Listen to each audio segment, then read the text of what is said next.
Assalamualaikum bro. Wassalamualaikum bro.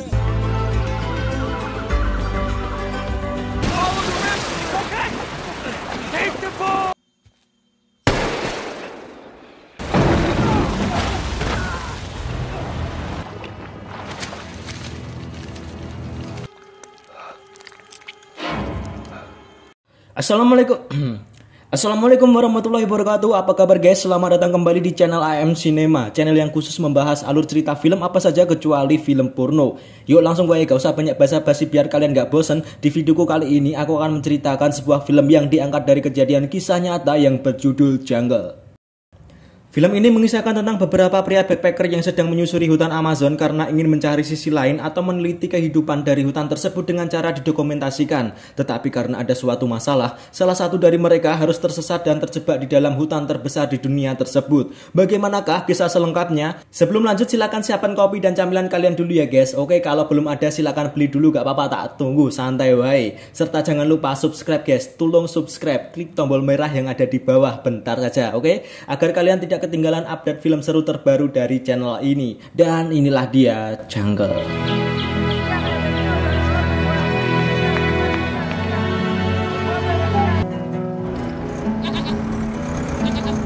Diawali dengan latar di sebuah negara bagian di Amerika Selatan, yaitu di negara Bolivia. Tampak seorang pria yang sedang menaiki sebuah truk desa bersama dengan segala macam barang lainnya, entah apa isinya, termasuk hewan yang biasa dikurbankan, yaitu kambing. Kita sebut saja pria itu bernama Yoshi. Ia merupakan seorang backpacker sekaligus mantan tentara Israel. Di situ ia ingin berpetualang ke sebuah tempat terpencil di Bolivia. Saat kapal baru saja berangkat, tampak ada seorang turis lainnya yang hampir saja ketinggalan kapal. Pria itu bernama Markus Stem, seorang guru asal Swiss yang sama-sama seorang backpacker, sama seperti Yoshi. Lalu mereka berdua akhirnya berkenalan di kapal itu.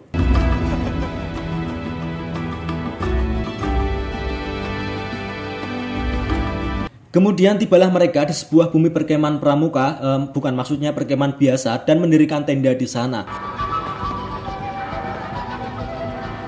Lalu saat mereka berdua berjalan-jalan di sebuah pasar di desa itu, tiba-tiba Markus melihat ada sosok teman lamanya yang berada di situ juga. Ya, dia bernama Kevin Gale. Kevin merupakan seorang backpacker sekaligus seorang fotografer yang sudah menjelajahi di berbagai gunung di bagian Amerika Selatan. Kini mereka bertiga pun menjadi kawan yang tak sengaja dipertemukan di sebuah desa terpencil. Singkat cerita, akhirnya mereka bertiga melanjutkan petualangan mereka ke sebuah kota bernama La Paz dengan menggunakan bis ekonomi AC, ya angin jendela. Di tempat kali ini lebih ramai daripada tempat sebelumnya. Di kota La Paz juga mereka menyewa sebuah penginapan untuk beristirahat. Tentunya hotel itu bukan seperti hotel-hotel seperti di aplikasi merah. Oke, lanjut. Kemudian saat Yoshi sedang berjalan-jalan di sebuah pasar di kota La Paz, ia tiba-tiba ditemui oleh pria asing yang tampaknya SKSD. Sok kenal, sok dekat. Pria asing itu bernama Carl. Lalu tak lama mereka berdua mengobrol. Di situ Carl mengiming-imingi Yoshi tentang sebuah hutan yang luas. Tetapi hutan itu menyimpan banyak kehidupan lain dan masih banyak keajaiban lainnya seperti bertemu dengan suku Indians dan hutan itu menyimpan berbagai emas. Tentu hal itu adalah hal yang sangat menarik bagi seorang petualang seperti Yoshi. Pasca bertemu dengan Carl, Yoshi pun di hotel langsung wadul ke Markus dan Kevin tentang tawaran ajakan Carl untuk menyusuri hutan tersebut. Tetapi Markus dan Kevin pun masih tak percaya tentang kehidupan lain di hutan itu seperti bertemu dengan suku Indians dan menemukan emas. Namun Yoshi pun masih bersikeras untuk mengajak Markus dan Kevin agar mereka mau bertemu dengan Carl, agar mereka berdua percaya. Ya, akhirnya Yoshi, Markus, dan Kevin Sanjaya, bukan maksudnya Kevin Gale, bertemu dengan Carl di sebuah warung. Lalu di situ Carl layaknya presentasi MLM, yaitu dengan menunjukkan sebuah peta di mana nantinya mereka akan menuju ke sebuah tempat bernama Asariamas dan tempat lainnya untuk bertemu dengan suku Indians di hutan tersebut. To Asariamas, and from here. That's what I say. I've never heard of these terminals. Exactly. Carl akan memandu mereka sesuai dengan rute yang ada di peta itu, karena Carl lah yang pernah berkunjung ke sana. Dengan teknik rayuan mouse seperti presentasi MLM, Kevin pun sebagai fotografer semakin tertarik dengan ajakan Carl. You take photos, they get you straight into National Geographic. Tetapi di sisi lain masih ada hal yang mengganjal dari Markus. Markus masih ragu untuk ikut berkunjung ke hutan tersebut. Namun dengan rayuan dari Yosi dan Kevin, akhirnya Marcus pun sepakat untuk ikut. Yeah, okay, fine. Okay. Lalu mereka berempat pun membeli perlengkapan seperti makanan dan bahan lainnya termasuk suplemen untuk bekal berhari-hari selama menyusuri hutan nantinya. Malam sebelum berangkat, Yosi pun menunjukkan sebuah kitab kecil kepada Marcus dan Kevin yang tampaknya akan Yosi bawa pada saat menyusuri hutan esok. Ya, kitab kecil itu dipercaya sebagai jimat keberuntungan pemberian dari Gus Udin. Maksudnya jimat itu pemberian dari pamannya Yosi yang dipercaya bisa membawa keberuntungan dan keselamatan.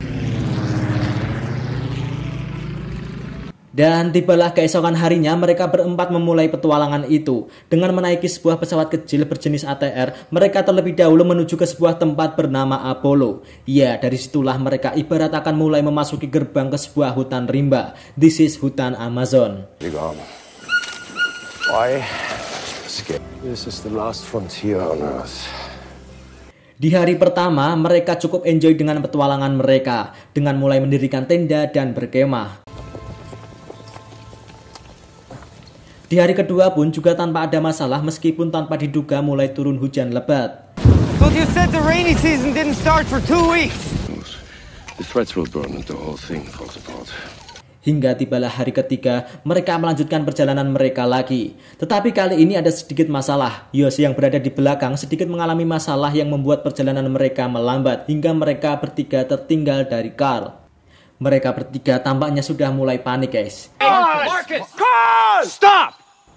Tetapi tiba-tiba untungnya ada seorang penduduk dari Asariamas yang melintas sambil membawa sapi kurban yang ukurannya gede pol. Lalu penduduk Akamsi itu menunjukkan arah untuk menuju ke sebuah pemukiman desa Asariamas.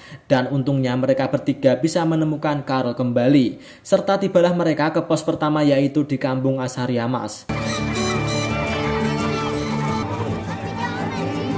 Asariamas. Tentu kedatangan mereka berempat disambut dengan baik oleh penduduk Asariamas dan mereka mulai berbaur. Kemudian saat Marcus sedang mengobati luka di kakinya, ia didatangi oleh seorang ibu dan anaknya yang sepertinya si bocil itu mengalami luka di kakinya juga dan ingin diobati oleh Marcus. Akhirnya Marcus pun dengan senang hati bisa membantu mengobati luka pada anak-anak penduduk Asariamas.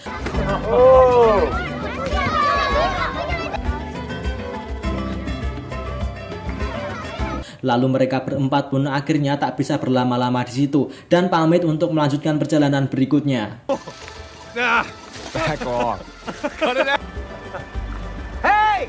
I found gold! Di tengah perjalanan tampaknya luka di kaki Marcus semakin parah. Mengetahui hal itu tentu beban antara Kevin dan Yosi semakin bertambah karena harus membawakan sebagian barang bawaan dari Marcus. Di malam harinya Marcus sendiri pun menyadari bahwa dirinya hanyalah beban dan mulai dikucilkan oleh kawan-kawannya itu. Mesakne lur.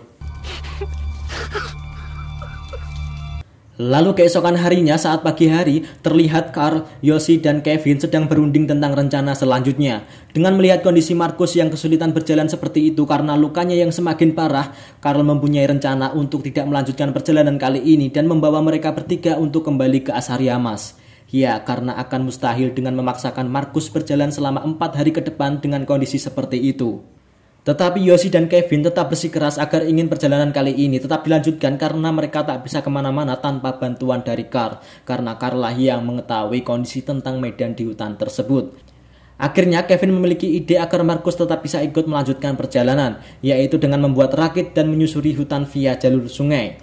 Dengan sedikit terpaksa akhirnya Carl pun setuju. Mereka berempat mulai membuat rakit.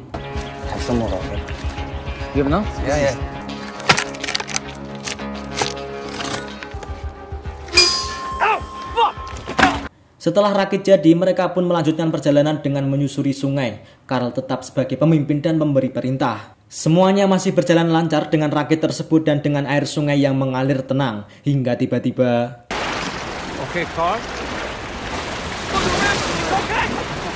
Take the ball!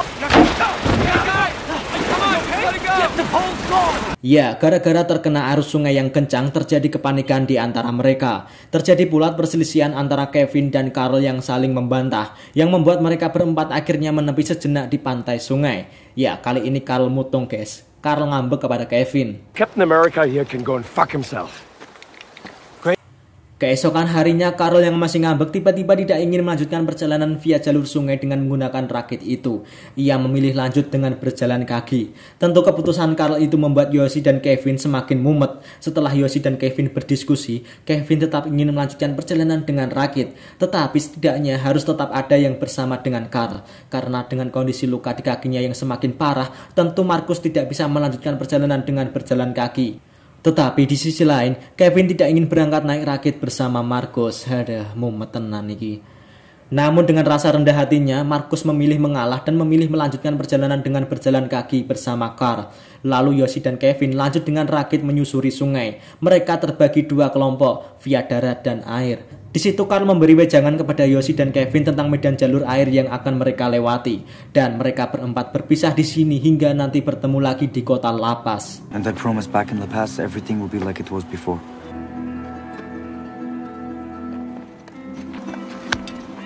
You're so full of shit.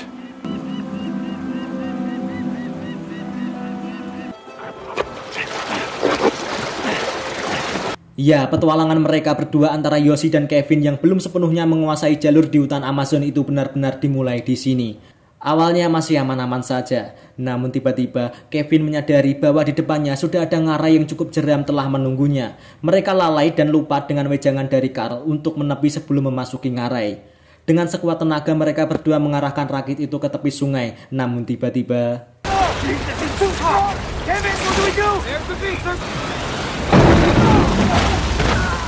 Ya, rakit mereka menabrak sebuah batu. Kondisi yang mengerikan itu membuat mereka panik.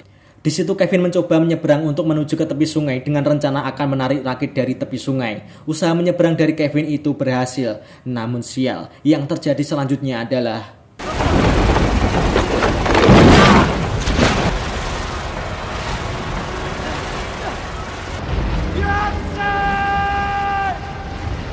Ya, rakit hancur yang membuat Yoshi terseret arus dan terpisah dengan Kevin. Di situ Yoshi masih mencoba mencari Kevin dengan memanjat tebing tepi sungai untuk kembali ke lokasi Kevin hingga teriak sekencang mungkin selayaknya Danton Paskibraka. Tetapi sepertinya usaha itu tak membuahkan hasil.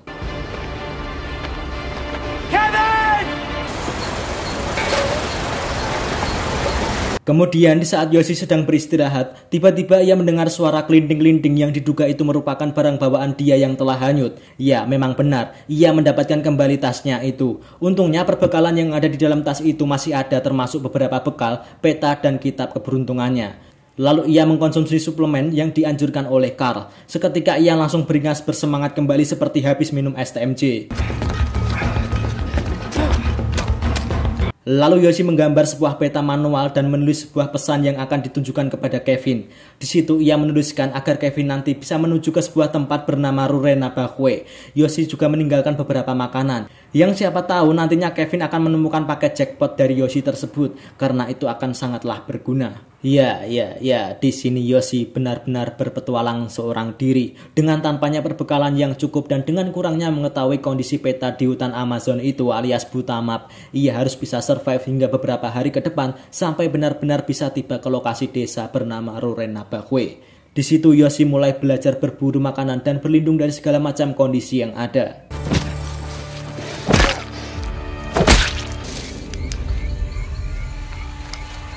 Lalu keesokan harinya Yoshi masih terus berjalan, pokoknya berjalan sesuai perkiraan saja. Namun saat beristirahat ia merasakan sakit pada benjolan yang ada di kepalanya.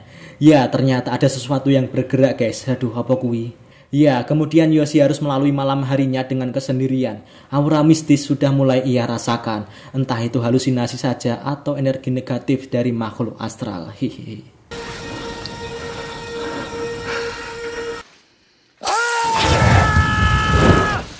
Lalu di pagi harinya, Yoshi mencoba merobek benjolan di kepalanya dan ingin mengeluarkan sesuatu yang bergerak di dalam benjolan itu. Dan ya, oke guys, yang gak kuat lihatnya sama kayak aku bisa skip saja adegan ini.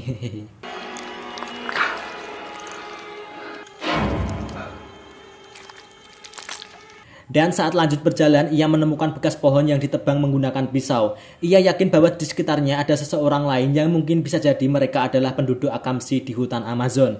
Ia juga menemukan sebuah telur hewan berwarna biru yang setengah jadi. Bukan setengah matang ya guys, itu benar-benar sudah ada wujudnya dan Yoshi pun memakannya mentah-mentah. I'm sorry.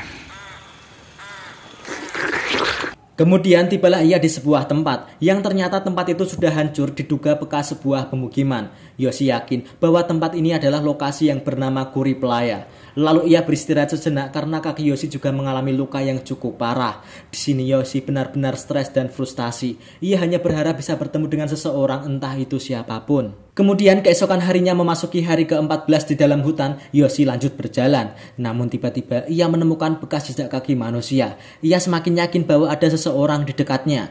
Namun seketika ia melihat kembali bekas telur berwarna biru yang ia makan kemarin. Ya, ternyata jejak kaki itu adalah bekasnya sendiri dan ia malah balik ke jalan yang ia lalui kemarin. Hadah, mengcapek lur. Ya, kini Yoshi semakin frustasi. Namun ia teringat perkataan Carl bahwa ia harus tetap berada di dekat sungai. Di sisi lain ternyata Kevin masih hidup. Untungnya ia ditemukan oleh penduduk asal Rurrenabaque yang pada saat itu sedang mencari ikan. Kevin ditemukan dalam kondisi tak sadarkan diri di tepi sungai. Wah, untungnya nggak hanyut. Akhirnya Kevin dibawa oleh bapak dan anak itu ke desa Rurrenabaque untuk diselamatkan. Ya, lokasi desa itu berjarak 193 km dari Kuri Playa atau tempat Yoshi kini berada. Ya, ibarat seperti jarak dari Bekasi ke Cirebon ya guys ya. Di situ Kevin berupaya mencari Yoshi dengan dibantu petugas dari desa menggunakan pesawat. Ya, meskipun Yoshi melihat pesawat Kevin, tetapi percuma. Yoshi tidak mempunyai tanda SOS dan karena hutan Amazon itu yang sangat lebat. Lalu kepala polisian setempat mengarahkan Kevin ke seseorang yang mungkin bisa membantunya. Orang itu bernama Tuan Tico. There is maybe someone who can help. Señor Tico. Revive. Su amigo se está tomando una fuerte con el... Dengan bahasa Portugis mereka berbicara, Kevin meminta tolong kepada Tuan Tico. Meskipun kata Tuan Tico bahwa Yoshi mustahil ditemukan, akhirnya Tuan Tico pun bersedia menyusuri sungai bersama Kevin untuk mencari Yoshi. Kembali ke Yoshi, saat ia beristirahat, tiba-tiba ia bertemu dengan sosok wanita primitif yang entah dari mana asalnya. Tetapi sepertinya wanita itu juga sedang bersedih dan merasa ketakutan saat melihat Yoshi. Meskipun Yoshi dan wanita itu tidak bisa berkomunikasi karena bahasa, setidaknya di sini Yoshi sedikit lebih tenang karena ada sosok yang menemaninya. Yoshi merawatnya bak seperti istrinya sendiri, asik. Hingga di malam kedua tiba saat ia tidur dengan wanita itu, tiba-tiba... Go to sleep. Alah, ternyata halu guys, halu. Kondisi Yoshi kian lama kian memburuk. Fisik dan pikirannya semakin terkuras habis. Bahkan karena efek halusinasinya itu yang semakin parah, ia gak sadar sampai masuk ke dalam lumpur hisap. Ia tersadar ketika sudah terjebak di dalam lumpur itu.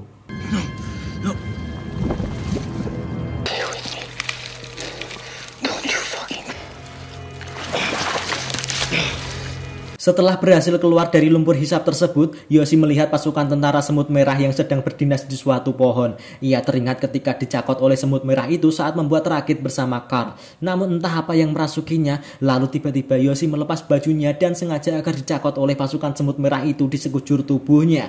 Dan yang terjadi adalah...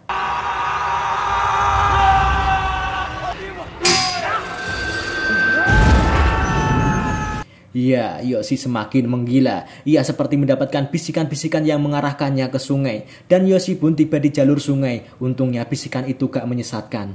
Hingga malam itu, ia tetap berada di tepi sungai dalam kondisi lemas tak berdaya. Are gonna live. Yeah. Keesokan harinya memasuki hari ke-19, Kevin dan Tuan Tico tiba di tempat di mana Yoshi bermalam di situ. Tetapi mereka berdua tak menemukan Yoshi. Yang ada hanyalah kayu-kayu bekas yang disusun oleh manusia. Akhirnya Kevin dan Tuan Tico memutuskan untuk cabut kembali pulang. Namun saat belum terlalu jauh meninggalkan dari tempat itu, tiba-tiba...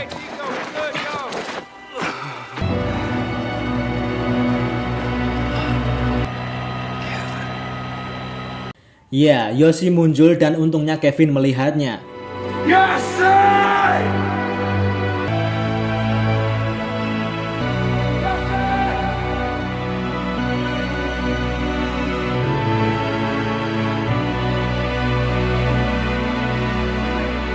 Akhirnya Yoshi ditemukan dan dibawa ke desa Rurrenabaque untuk diselamatkan.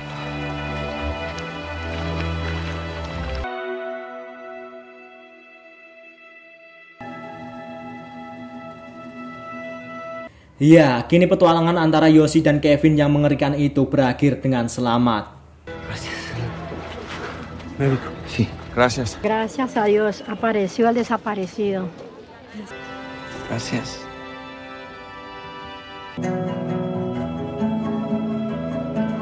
Di kredit film disebutkan bahwa kemudian Yoshi dan Kevin kembali ke kota La Paz dan berharap untuk bisa menemui Marcus dan Carl. Namun mereka tak pernah kembali. Berminggu-minggu kemudian Kevin kembali mencari mereka, namun tanpa hasil hingga saat ini. Dan film pun selesai. Oh gila guys, ngeri-ngeri sedap ya. Oke guys, jadi itu tadi adalah alur singkat tentang sebuah film yang berjudul Jungle yang diangkat dari kejadian kisah nyata yang mengisahkan perjalanan seorang backpacker yang tersesat di hutan Amazon selama kurang lebih hampir 3 minggu.